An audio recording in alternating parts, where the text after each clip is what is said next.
Syudaralun, beberapa saat sebelum azan berkumandang, sebagian para calon pemain Persiraja Banda Aceh mempersiapkan diri untuk solat berjamaah Kamis 25 Agustus 2022. Tepat waktu azan berkumandang, wasit langsung meniupkan peluit dan seketika bola yang sebelumnya diperebutkan berhenti dikejar dan pemain keluar dari lapangan.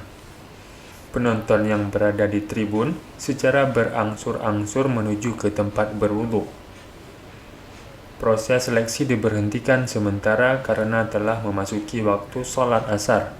Pelatih, Presiden Persiraja, beberapa orang lainnya bersuci sebelum menunaikan solat.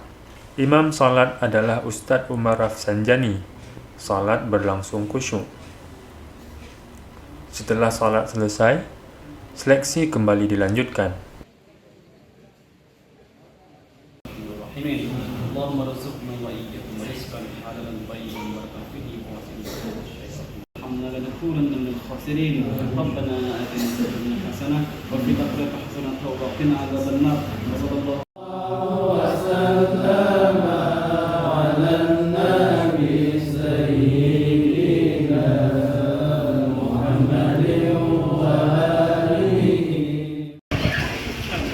Dari Banda Aceh, Samsul Azman, Serambi On TV.